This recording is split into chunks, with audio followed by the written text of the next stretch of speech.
before. Here we go. That's how we started. Yo, what's going on, everyone? Welcome to the very first episode of 27 Outs. I'm Ivan, of course, alongside Stefan. Before we even get into any topics, before we get into the good stuff and why you guys are here, right? Like, other than wanting to see us, like, you guys are here for the baseball shit. Shout to y'all, man. Word. Yeah, shout out to everybody who has been, subscribing to the YouTube channel. As of today, I think we're at 63 subscribers. So shout out to we're at 63 last time I checked. Shout out to everyone who has subscribed to the channel. Shout out to everyone who also follows us on Instagram. If you're not following us yet, make sure you follow us at 27 Outs 3C. What you got to say, Stefan? I'm just happy to be here, man. I'm just happy to be here. Guys, don't mind me. I have a bit of a cough. So if you see me hit the mute button, I have a coughing fit. I'm getting over a cold. I just want to throw that out there. I don't have Tourette's. There is nothing wrong with me. I've just been battling cold for like two weeks, like a real old man. But I'm thrilled to be here. I'm happy to be sitting on across from my guy. This feels good. Damn, we back, bro. This is incredible. This is incredible. All right, so let's kick things off. We already got 4 of you guys already tuning in. Shout out to all 4 of you.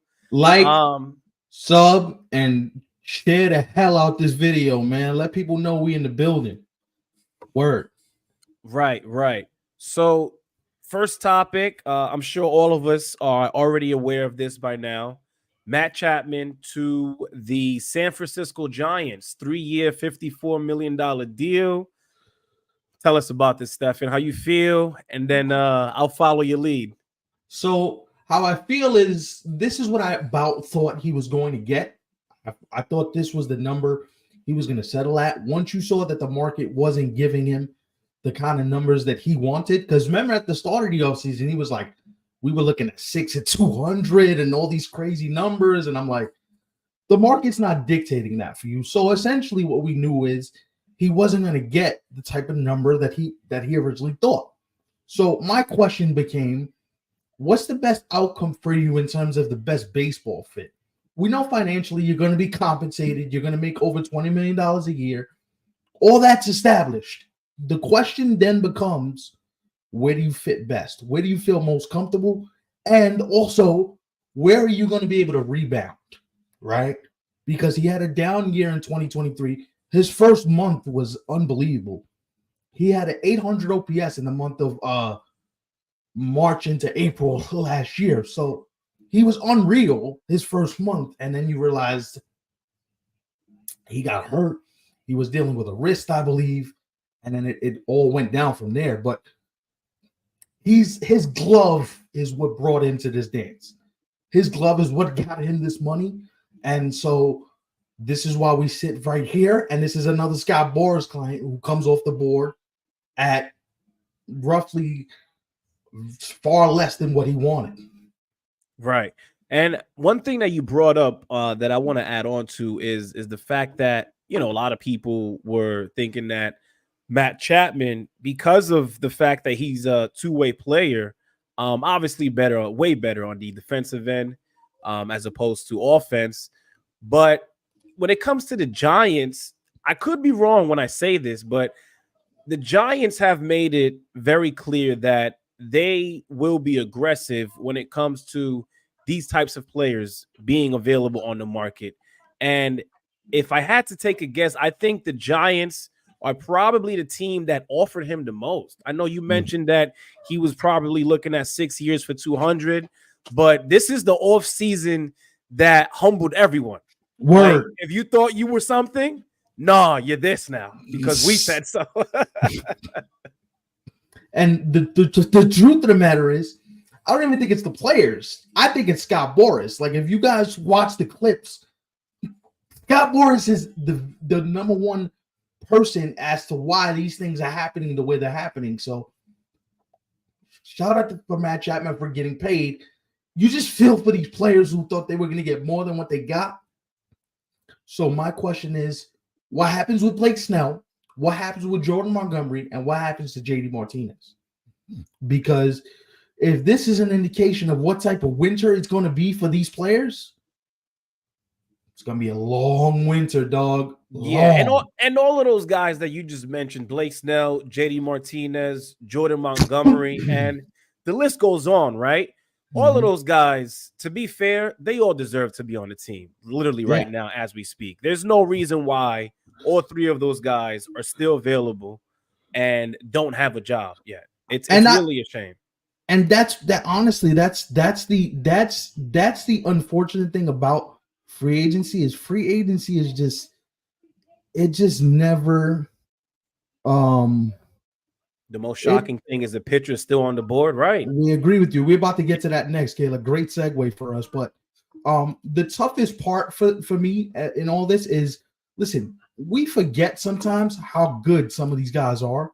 Like, we forget, like, some of these guys can really, really play. And we start looking at these guys in terms of just strictly numbers.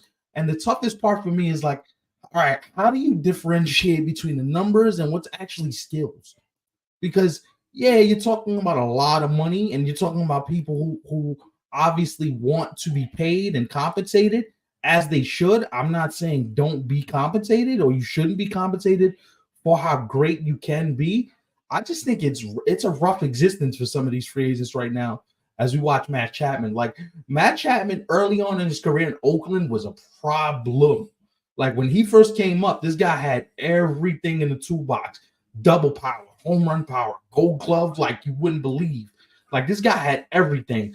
And so to watch it, like, kind of go like this when you're supposed to be at the apex of your career just goes to show you Scott Boras is not the super agent we all thought, because he's always looking to rape and pillage a team. He's never looking like, yo, can we just get a fair deal for fair value? Look at that glove. Oh, my Lord.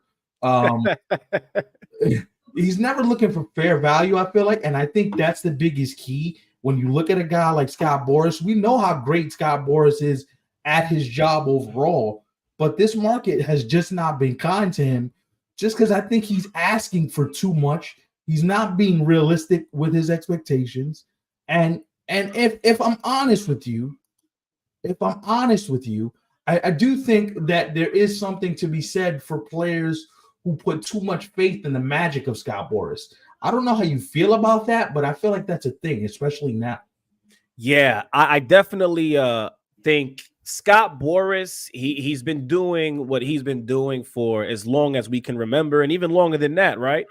But what I would say is, especially with the fact that baseball is so analytically driven these days, I think he and players as well, because I think players think highly of themselves, as they should, but they sometimes put themselves in situations, especially when they have Scott Boras who represents them, in situations where they see themselves being worth this amount for this amount of years, correct? Yeah. Now, the problem is, because baseball relies heavily on analytics these days, I think teams are now allowing the numbers, not just from their past seasons, but moving forward too. Like, these teams are already expecting, literally, they have a player's entire career mapped out these days. Like, that's how far we are now when it comes to the numbers, as you mentioned, Stefan, and the analytics. And I think because every single team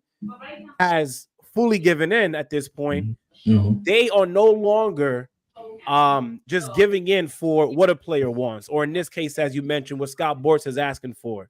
You know, they're giving him what the computer says. The numbers say this, therefore you are worth this. Also, too, here's the other thing that needs to be pointed out. These teams now have analytics. Scott Boras was one of the first agents to share these advanced numbers, to give you these advanced stats, to show you, hey, this is what it looks like. This is what these numbers project this player is going to be moving forward. Now the teams all got that. So now they're looking at Scott like, we got your numbers game, buddy. Also, too, these owners are shutting him the hell down. Like, yo, don't come to me. Go straight to my GM. I don't want to deal with you. Go straight to my guy. Because what happens is Scott Boras used to usurp the GMs, go straight to the owner and go, yo, I got this player for such and such and such and such. Can you meet me in the middle? Can we get somewhere? And a lot of these agents are like, nah, we ain't doing that. Because I think Tom Ricketts said it the other day in The Athletic, where he said, I don't talk to Scott. I don't have a relationship with Scott. A lot of these owners don't want relationships with Scott Boras. A lot of it is, talk to the agent. Don't talk to me. Go talk to the GM. Go talk to the guy that is going to help me negotiate this deal. I don't want to deal with you face to face. You're a pain in the ass. Go away from me. And what we're learning now is a lot of these owners are playing like, stay your ass over there. I ain't doing this with you. Because what Scott does is he manipulates. But I got this team ready to offer him this. And I got this team ready to offer him that. Yeah, that sounds like him. And the owners used to be like, oh, word? All right, we'll double it. So now if you got the owners just playing to the back going, nah, let the GMs do their job. Now the one ace in the hole that you thought you had, you no longer have. That's over. Yeah. So now you got to. Sorry to cut you off, Stephen, but I did want to say this before I forget my point. I feel like Scott Boras and what he was capable of doing in the past has now become a curse. Like it's both a gift and was a gift and is now a curse because I'm sure he was able to get guys, 10, 15, 20 years ago, deals that they probably didn't even deserve because of the information that he had. That teams are just like, all right, well, if you're telling us he's going to be this good by this year, we might as well give in. But now, as you mentioned, with every team having access to that same information and more these days, that's why we're in this predicament. And listen, I think the biggest person that this hurts is Blake Snell. Because we know how Blake Snell is when Blake Snell's on, he's electric and all this stuff. But Blake Snell's only going 5 innings a start. If you're talking about a guy you want to give X amount of dollars to, and you only going 5 innings a start, oh, hell no. And I got to pay you how much money? $30 million a year. You out of your mind? Are you crazy? Isn't it crazy how pitchers are doing far less these days, but are getting paid way more? Yeah, and it's just ridiculous. And it just shows like pitching in this case. And that shout out to Kayla. We put her comment there a few minutes ago. And she said the most shocking thing is the pitcher still on the board. Like it's like Blake Snell, I get it. We spoke about this, shout out to everyone who showed love to our videos that we've been putting, not just on the YouTube channel, but also on Instagram. But, a lot of these guys are thinking one way about themselves, and that's just not how it is. Like, we got to be realistic. And here's the thing. Let's talk about this from a realistic standpoint. Blake Snell is only going to give you 5. He gives you 5 1/3 innings per start. Like, how does this sound? The fact that you just said that, Stephen, and Scott Boras and Blake Snell are here thinking like, nah, I'm worth 270. Bro, you only pitched 5 innings. Word. You shouldn't even be getting 200 mil. Listen, if it was up to me, he wouldn't even be getting 100 million. And what I told you, I've been said this to you. 3 years at flat 90. We ain't going 100 million. You out of your mind? I don't care how good you think you are. The reality in it is, listen, this is how good the numbers say you are. The rest of it is just for fodder and conversation. Let's just be very, very clear. Like, you can't sit here and pay a guy you can't pay a guy, you know what I'm saying? Like, shout out to Rick for that comment. That makes perfect sense.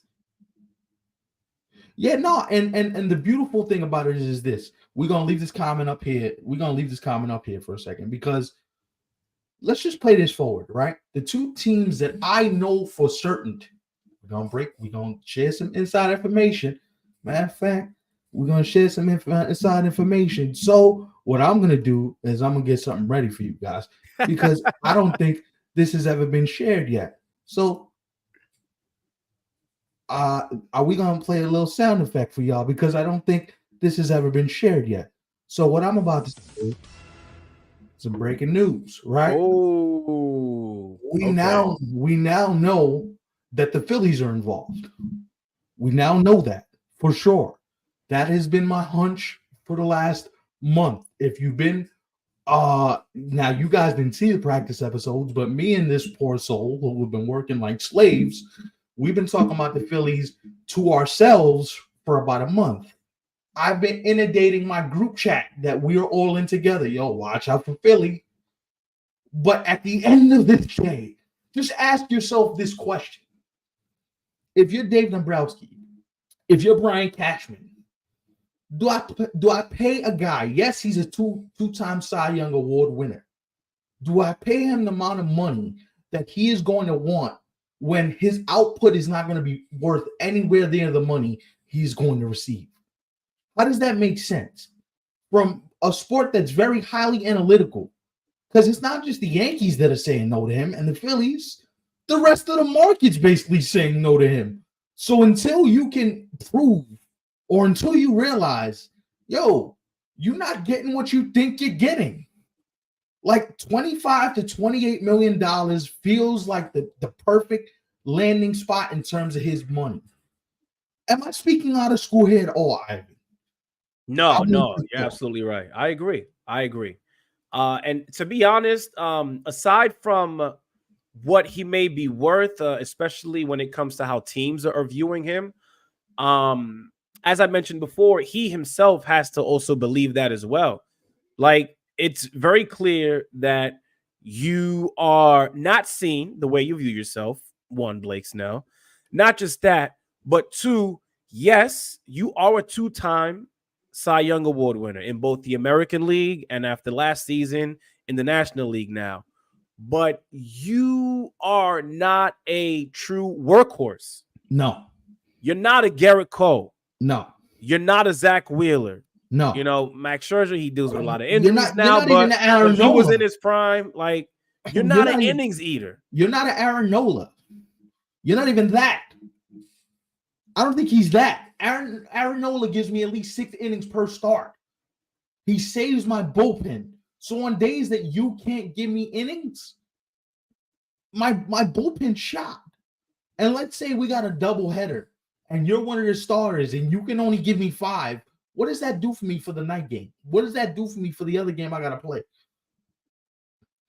And let's say I got no days off for the next 15 days, because you know baseball does that. Sometimes you play a game every day for 14 days. That's 3 starts. How are we getting through your 3 starts and we got a game tomorrow?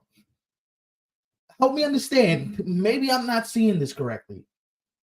Yeah, it doesn't make sense. To me, Jordan Montgomery should be the guy getting more love, in my humble opinion.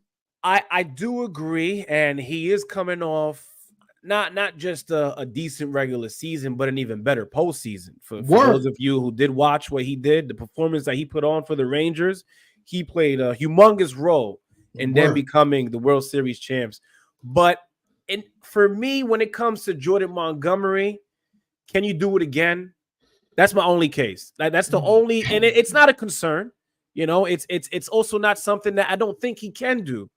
But I do think that if he is able to do it again, whether it be how he did it last season or even better, because that's also possible too, he might be worth more than what he may get this time now that he's actually a free agent, if that makes sense. Right. Yeah, you're right. And the thing is, somebody said it. Teams are always looking for pitching. I think it was Razor that said that. So shout out to him. Teams are always looking for pitching. Like, you can never have enough.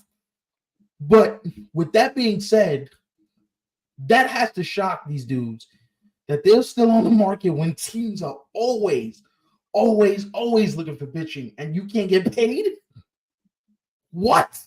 How is this real life? How is this real? I'm gonna say this right now, and this better not happen. But it really wouldn't surprise me. I know some people would probably say, no, they've already spent too much. They can't do it.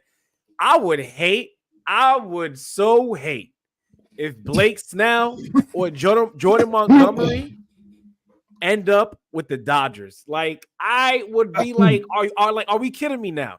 Like, are we literally going to form the Avengers? Like, can somebody get involved? I know we weren't talking about the Dodgers just now, but I just had to put that out there because it's like almost every couple weeks that go by, they pick somebody new up. See, but this is where Rob Manfred, because Adam Silver does this in the NBA. Real quick. Adam Silver will block a trade.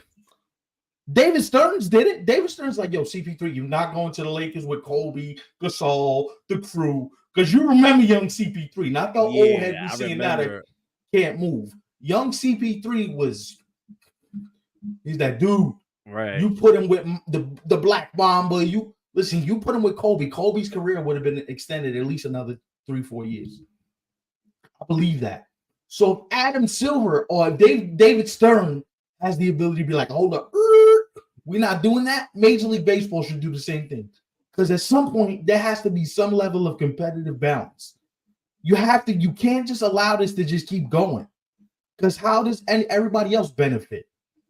How are we talking about competition and the fairness of the game when the Dodgers are stacking up with star after star after star after star? It's not right. Like, even if the Yankees do it, it's a bit of a problem to me. I'm going to be honest with you. And I mean, like, I root for the Yankees, but that's not good. Because, like, how is everybody else in the American League supposed to compete? It's not good for the game. Like, I don't care what you tell me, but Fox and all these networks want this. That's cool. From a television perspective, that is cool. But somebody who loves the game, why do you think we hated the NBA for all those years that the Warriors and the Cavaliers were in the final? It got boring after the second. It was like what, 4 years straight, 3 years straight in a row, and you were like, all right, I'm over it. Yeah, I had enough. 1,000 times. It got to a point where literally at the regular season, almost everyone knew who was going to be in the finals. Like, it was that bad. No, yeah. Yeah. And you can't tell me that this is good for the game, because it's not. It's not good for the game. You can argue with me. You can argue with Ivan, but it's not good for the game at all. Yeah, of course. Let's get it out of there. And for the love of God, can somebody get these players signed? Come on now, man. It's March 3rd. And these guys aren't signed. JD Martinez not signed. Explain this to me. I'm gonna say one thing, and I'm not a Blake Snell hater, nor am I wishing bad on him or Jordan Montgomery, but we know how pitchers are. We know how delicate they are nowadays. Yep. I mean, pitchers have always been one of those players that you always want to be careful with, but with how hard they're throwing now and the amount of pressure that they put on their bodies from such a young age, yep. I would hate for Jordan Montgomery or Blake Snell to sign a deal at some point in March and they end up with a serious injury. Like, that would be so unfortunate, all because Scott Boras is literally asking for not just the sky, but the moon and the stars along with it. Talk about it. No, and honestly, we can't say that, you're going to get hurt either way. You already putting these players and these pitchers behind the 8 ball by telling them you got to get ready even before you're ready. That sucks. That sucks for them, and that sucks for the people that are trying to get ready. Because now excuse me. Let's just say Blake Snell, Jordan Montgomery ain't gonna be ready till like mid-May. And the season's already going to be a month old. Help me understand. Yeah. Help me understand how this is fair to them and fair to the teams that are trying to sign them. Right. And I'm glad that we're on this topic of Jordan Montgomery and Blake Snell, because it's perfect segue into our next segment. You know, Major League Baseball, you shared an article with me, Stephen, that I think was very interesting. Not just today, but I think moving forward, especially if this is something that Major League Baseball is pretty serious about implementing again. But yeah, make starting pitching great again. Like that is the it's not official, but that seems like a slogan that Major League Baseball would like to start putting out there by 2025. Now, this, you see, I would love for this to happen. Like, I if you're a baseball fan, you love pitchers duels. Like, I know for, people who don't really like baseball, The main reason why they don't like it is two reasons, rather. One, it's too long, and then two, there's not enough action. Hence why people aren't like the biggest fans of a pitcher's duel. But this right here is what that reminds me of. Like, if Major League Baseball could somehow get rid of a guy like Blake Snell only pitching 5 innings, yet earning over $200+ million, if they could somehow get rid of that, I think it would be great for people like you and I, Stefan, and anybody else in here who are big baseball fans, not just for the home runs and that type of stuff, but for the game overall. But on the flip side, I think this could be difficult, bro. It's not as easy as Major League Baseball probably thinks it's going to be. A lot of and injuries. The reason, exactly. I feel like because so many guys throw so hard, I think there's a reason why they're only going 5 innings, why they're only going 6 innings, and that's a big deal. It's because the way baseball is today, and again, going back to how young, and we talked about this during one of our practice episodes. By the way, if you haven't seen that video on the Instagram, make sure you go check it out. Players are putting a ton of pressure on their bodies from a very young age. Like we talked about it. You got kids in high school throwing triple digits. Like, no longer is it a big deal as a professional, but even on a lesser scale, it's also a big deal. So as much as I love this, and I'm shooting for this to happen, like I would really love for Major League Baseball to start trending in that direction, but it's tough, man. It's gonna be hard. All right, can I be the bearer of bad news and pour cold water all over your beautiful optimism, which I love? If we're gonna do this, then we gotta train pitchers differently, starting at the minor league level, starting at the high school level, starting at the developmental stage level. Right. Where you can't be afraid to get 3 times through a batting order, because if you are, this is done. Right? This is where the analytics kind of works against baseball, because the analytics says after the second time through, pull him, because the third time through, his numbers go like this. Right?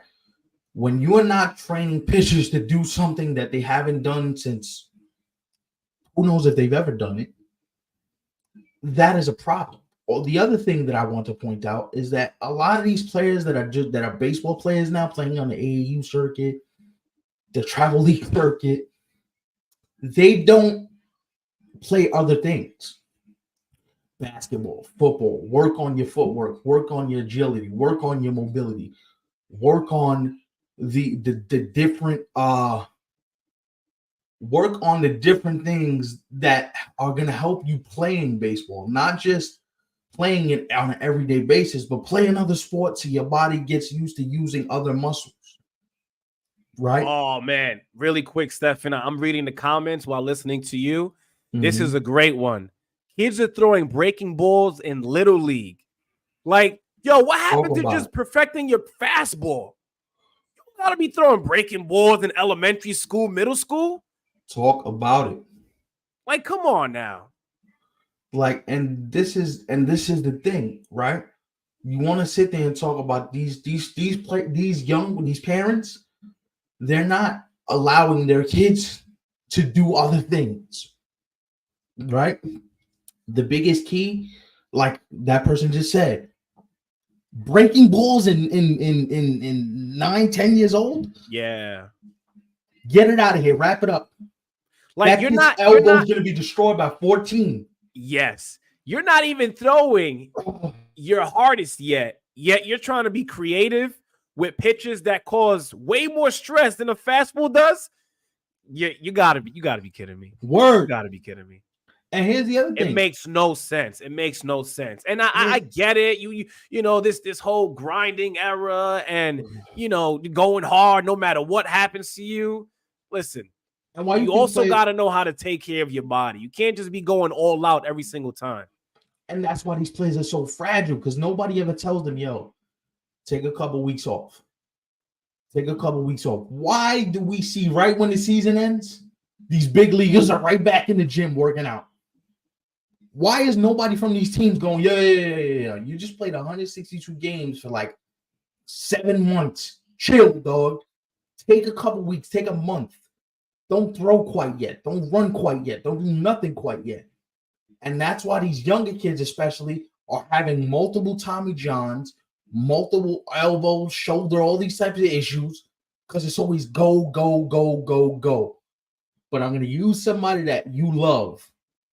When Roy Halladay was in Philadelphia, his philosophy became less is more.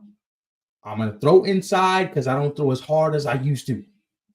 I'm going to pinpoint my fastball because I don't throw it as hard as I used to. Control is going to become more of a viability the less that your velocity the less velocity you have. Why is this not being taught at any other level? Right.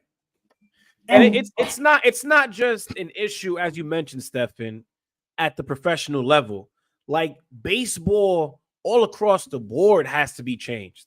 Yeah. Of course, we're only talking about this one particular thing, but it literally begins at the little league level. Like that's how far back. If we're serious about pitchers being guys who can go deep into ball games and be worth whatever it is that they're being paid these days, right?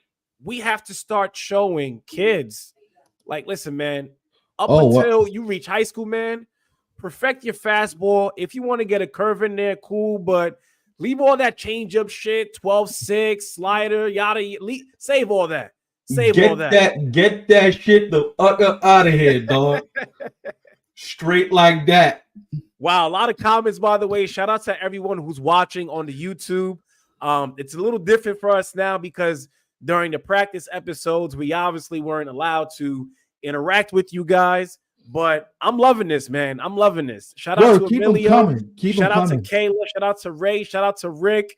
If you're not leaving comments, but you're watching, shout out to you. Shout out to you. Yeah, word. The kids and their parents are pushing early schooling coaches to show the pitcher's imagination. They imagine the superstars, not realizing that you got to start with the basics. Thank you, Rick. Thank you, Rick. Yes. Matter of fact, Rick, it's the little things that are gonna make you go a long way. When you perfect the little things, why the hell you think? I'm sorry, I know this is a baseball show. No, but why do you think LeBron James is damn near as perfect as he seems? He perfected the little things. Word. He perfected the little things. When you perfect the little things, you become LeBron James. Yeah, you become Nolan Arenado. You become Roy Doc Halladay. You become all the guys that we mentioned. Yo, that's crazy, dog. That's crazy that this is a conversation. Because we had no intention of this going this way. No, of course not. I just want to let y'all know this is and that's the good thing about this show, because we obviously have an agenda, but it wouldn't be right if we kind of freestyle just a bit, you know? You know what I mean? Like, you got to give it some sort of like, you know what I mean? You got to give it some sort of improv. But speaking of improv and all that stuff, this really sucks. So this sucks. When I saw this kind of shattered me a little bit. Ronald Acuna going to be out for, they're saying days now. Some have it weeks. He's going to see Dr. Neil Elatrash, who performed his ACL reconstruction in 2021. Ivan, how concerned should the Braves be that Acuna won't be the same this year? Man, this is a tough one, man, because everyone, not just Braves fans, but people who are aware of what the Braves currently look like, as well as what they looked like just a few years ago when they won the World Series in 2021. Yep. He is by far the best player on that roster, like hands down, without a doubt. Hence why he was crowned the National League MVP last season. But I don't think the Braves have to hit the panic button just yet, because that organization showed us back in 2021, back when Ronald Acuna Jr. was out for as long as he was, missed a large portion of the regular season, missed the entire postseason, and somehow, some way, with the acquisition of Jorge Soler and maybe a couple other moves, Eddie Rosario. Remember Eddie Rosario? Yes, Eddie Rosario. Yeah. I think they acquired him from the Twins at the time. But yeah, you know, I wouldn't say as bad as it sounds. It is worrisome. It definitely is, not just for the Braves, but for the sport of baseball. This is a guy that you want to see out there every single day. At his best, 100%. Yes. So I'm hoping that whatever it is that it is, not just now, but moving forward as the season progresses, I hope it doesn't worsen, because he should be on the field every single day. Yo, oh my goodness. That ball's still flying, by the way. There's a UFO crew looking for it. Oh my goodness. Oof. Kayla with the comment, they won the series without him. They will be fine. Exactly. Like it's kind of weird with the Braves, right? Like they put themselves in these great situations where they don't have to simply rely on their best player. Not a lot of teams could say that. A lot of teams, their best player goes down, it's a wrap. Like you might not even make the postseason, but they won the World Series. Like that's just unheard of. How does your best player go down and you win a chip? Like, simple reasoning. You're gonna laugh at this reasoning, but Alex Anthopoulos is a straight up thug. I don't want to hear nothing from nobody. Alex Anthopoulos is a straight up thug. He does not care. He's not playing with none of the other GMs out here. He is outside. Stop playing with my boy, yo. I guarantee you, this guy is already looking for replacements. If this dude don't come back, I like this player. I like that player. I like that player.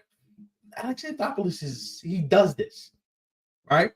And it sucks because Ronald Acuna he's a stud. But I wonder if him not being in the lineup frees up a Matt Olson, frees up of Austin Riley, frees up Ozzy Albies even more to do even more. Where you like, damn. Should we consider the possibility of trading Ronald Acuna Jr. because he just doesn't fit what we're trying to do? Think about that thought. And they wouldn't be wrong for thinking that way. Hence why I mentioned them winning the World Series in 2021 without him. That's a good thought. Like, as crazy as it sounds for the Braves to possibly put Acuna on the trade block, like, it makes sense. Going back to Kayla's comment, like, they'll be fine.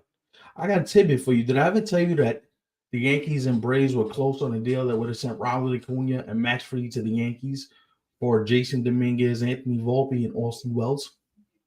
Wow. So that was almost the thing. Yeah. Yeah. To that, you say what? To that, I say... Talk about fun revisionist history. Yeah. You know, I feel like it would have made a lot of sense now. Not just now, but also in the future as well, because Acuna is still fairly young. Like, as good as he is, he plays like he's been doing this for damn near a decade, but he's only been doing this for a few seasons. But that, you know, Aaron Judge, Acuna in the same lineup, Garrett Cole, you know, maybe Max Fried right behind him. That sounds really good. It sounds good. At the same time, it sounds I would good. hate to say that now and then Anthony Volpe, Austin Wells, and Jason Dominguez end up being like this tremendous trio. Got you. We regret it. Got you. No Juan Soto. And that's where the conversation stops. Juan Soto is not a Yankee if Ronald Acuna is in right field. If Ronald Acuna is on this team, Juan Soto's not here. And if you're asking who I'd rather have, give me the Dominican Ted Williams all day long. Yeah. All day long. You mean you texted the other day? The ball he hit the other night, where the shit looked like it was 2 feet outside and off the plate, he just goes dead center field like, bro, this ain't nothing to me. I do this for fun. Yeah. By the way, now that we're recording stuff, and I feel like this is the perfect time, because this could be used as proof, right? Like, I'm going to say this, not just to you, but of course, along with everyone who's watching right now. And shout out to you guys again. But I told Stephanie the other day, you guys do know that Aaron Judge and Juan Soto are going to finish top 3 in the American League MVP. Now, in terms of numbers, 1, 2, and 3, put him wherever you want. But it's really maybe only one other player that sneaks in, because I think it's going to be these two guys, just like two heavyweights, literally. Now, the third could be Corey Seager, Yordan Alvarez. Like, we know who are the other guys. Yordan's the guy I'm going with. And he's due for one. He's going to run into one eventually. But, yeah, you brought up Juan Soto. Juan Soto and Aaron Judge are going to finish top 3 in the American League MVP. Top 2. Hey, I wouldn't be mad, honestly. Hey, like I said, I'll leave the numbers up to you guys. Number it however you want. I'm just putting it out there into the atmosphere. That's nuts. That is nuts. But anyway, still on this topic, look at this comment here from Rick. Acuna isn't the guy. I think he might have an ego problem. I don't disagree. I don't disagree.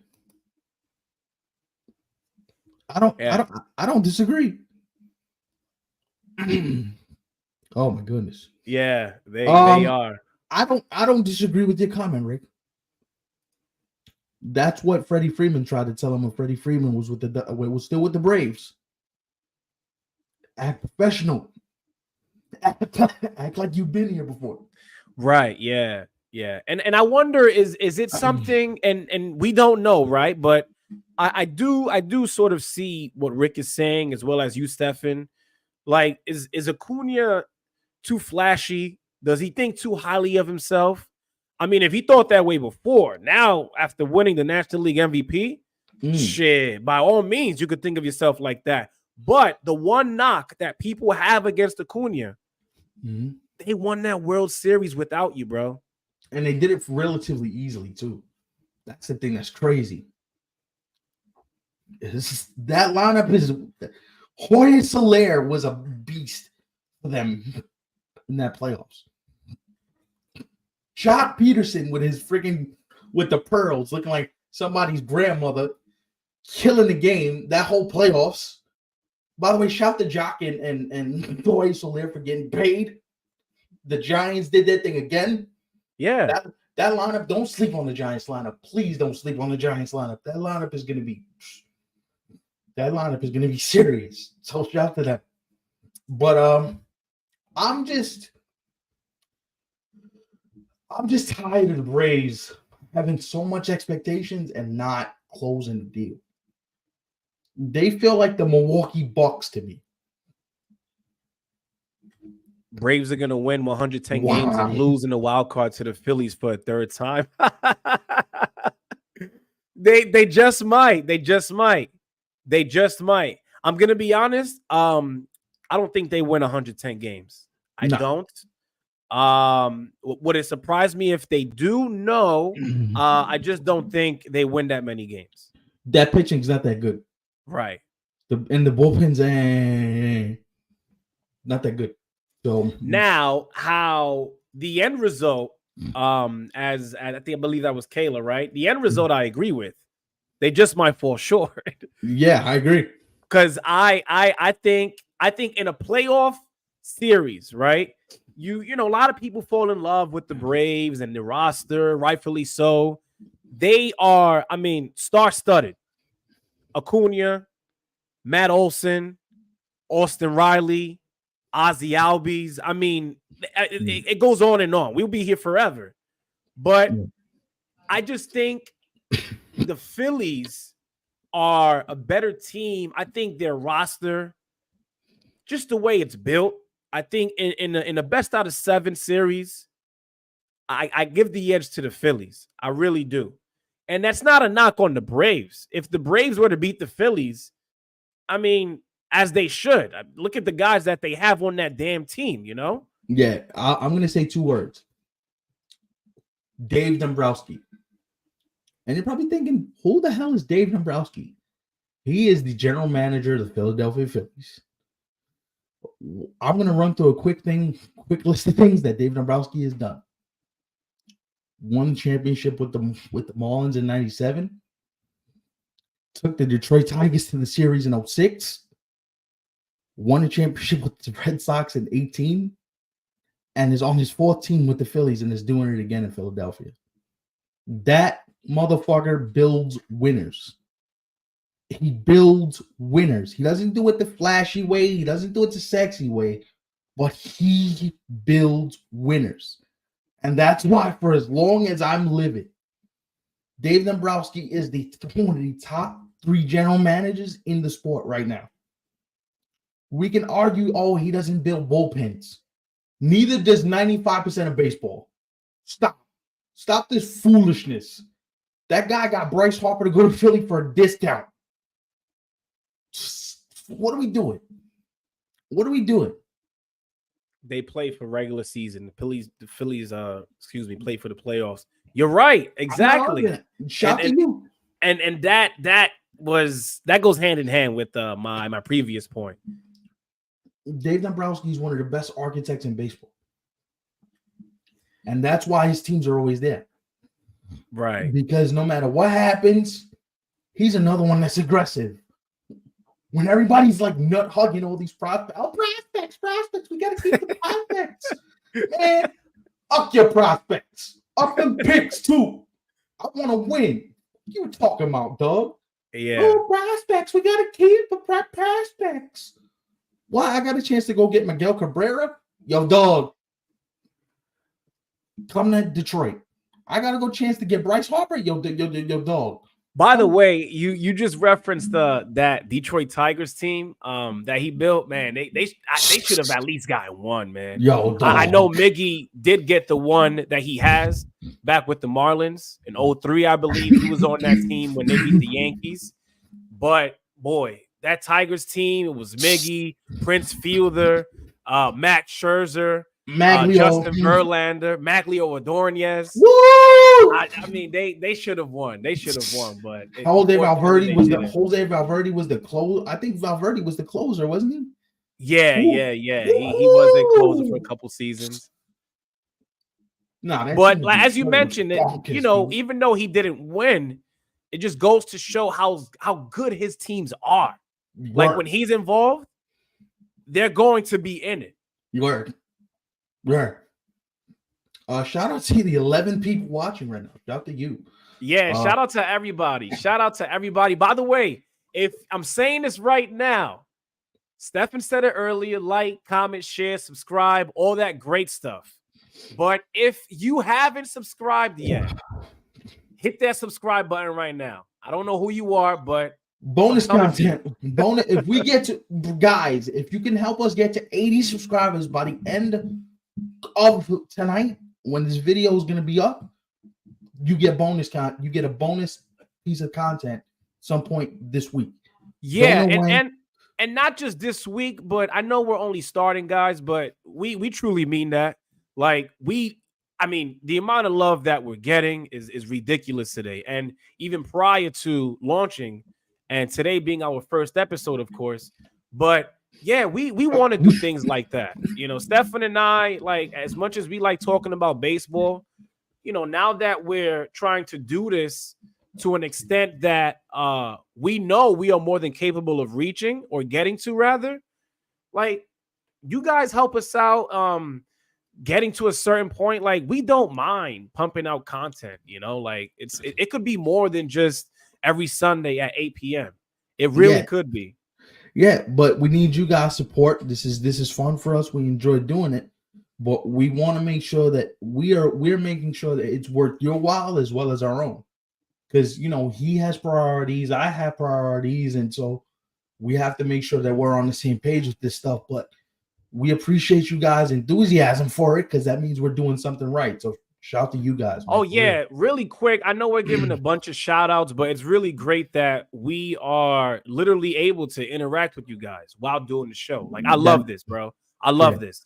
But that first video we put out, the Cody Bellinger video on the YouTube channel, if you haven't checked it out, make sure you go check it out. Oh, real quick. Shout out to you guys for helping us get to 100 views in a little over a day. Yeah, shout to y'all, man. Like, that's crazy. Speaking of shout outs, yo, I know he hates this, but I'm gonna do it anyway. Whenever you see the magic behind the show and you see the clips and all this and the highlights and all this, shout out to Rick, man. This guy he works just as hard as we do. So shout out to him. He don't love the public praise, but god damn it. Yo, Rick, you're gonna get it on this show, bro. I hate to say this. We don't wanna make you feel uncomfortable, but you are gonna get plenty of shout outs. Word. So shout out to him. That this logo, shout out to Razor for doing the logo too, by the way. Shout out to everybody, like my brother with the music, and like, come on, guys. Like, you guys help us along the way. We may do the work, but we wouldn't be sitting here if it wasn't for you guys. So shout out to y'all. You say he is I and I am him. And yes, you are. Yeah, shout out to you. All right. Any last thoughts, Stefan? Before we wrap up, I just have one question. If the world was gonna end today, and you have to watch one player have one last at bat to save your life, who would be the player you pick? If the world were to end today, who was the last player that I would like to see get one final at bat to save your life, to make sure you live? It's tough, man. That really is tough. Now this is only current, right? I can't choose a player from the past. You can hold on. You can choose anybody you want, but all right. So I'm a little biased. I feel like, all right, you got something to show us? No, hold on. Where is the friggin' desert? Is this it? No, that ain't it. Hold on. Wait. Keep talking. Yeah. So if I'm picking a player from the past, my guy's Derek Jeter. Derek Jeter has literally been my favorite player for as long as I can remember. I know the same applies to Stefan, but if I'm picking a player from today, the one guy who I probably would want to see one last time, if it by the way, what was that? That was the How to Be a Millionaire question music. When they ask a tough question, you hear the music in the background. Yeah. So you picked Derek Jeter. Yeah, but that's if I'm allowed to pick someone from the past. But if I'm picking someone from today, yeah, man. This might sound a little biased, I don't want to sound like the biggest Yankee fan on this show, because I know how to put my fandom aside, which is great. Not everybody knows how to do that, and I hate that for people who can't. But I gotta go Aaron Judge, man. Like, I don't know. It's just something about him, that I just, if there's one guy who I want to see hit one last time and probably go yard, it's Aaron Judge. But tell me yours. Mine is Carlos Correa.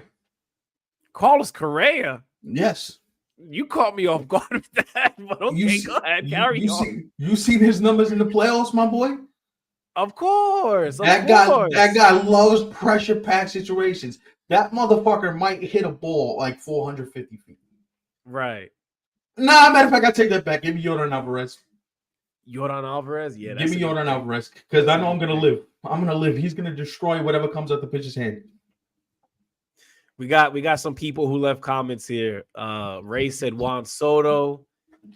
Kayla said Barry Bonds or Ken Griffey. Of course, referring to players of the past. Before or after the steroids? Oh, after. If it ain't Bonds, I want to see 70, bro. Get out of here. Rick said Barry Bonds. Barry Bonds, and then today Yordan Alvarez. Okay. So Stephen and Rick both would like to see Yordan Alvarez one last time. We live in, my boy. As much as I love Judge, he's not the most clutch human being ever. Right. We live in out here. That's why I said I was gonna be a little biased with that one. Yeah, no. Speaking of bias, the time has passed us by. it's time for me to lay my happy ass down because I feel like complete trash. But thank y'all for being here. This was fun. Yeah, shout out to everybody, man. Really, like this was. I know this was we said the word shout out maybe like 8 times already on the show, maybe more. But here it is, one more time. Shout out to everyone who showed love during today's show. If you're not, make sure you check out the Instagram, check out the YouTube. I know this is a full episode. Hopefully, you guys are going to enjoy this. Some of you were asking for the full episodes. So here it is. But watch out for the clips. Clips coming throughout the week. Yo, Mike, you can stop yelling at me now for full episodes, bro. Stop yelling. You got one right here. Shout out to Mike, man. Mike is one of the day one supporters. Yo, he texted me the other day. Yo, I'm in the gym. I need a full app. Where's it at? Don't got none yet. All right, some last minute comments. We still got stuff coming in. Emilio said Edgar Martinez from the past today. Sorrow, well, we know you meant Juan Soto. Rick said he forgot to mention Harper. Yeah, that's a good one. And last comment, he said y'all getting a shout out drink game clip. Yeah, because like I said, we done said it that many times. So how many shots is that going to be? Interesting. No, your mic is muted, bro. You're muted. How many shots is there? Enough shots to have you saying, what do you mean? What do you mean? What do you mean I'm drunk? What do you mean stumbling into the friggin' liquor cabinet? You know what I mean? But yo, just bear with us. We still getting the kinks out too. We're not perfect. We're not where we're gonna be in a couple weeks even. So shout to y'all. Play that music, man. We out of here. Peace.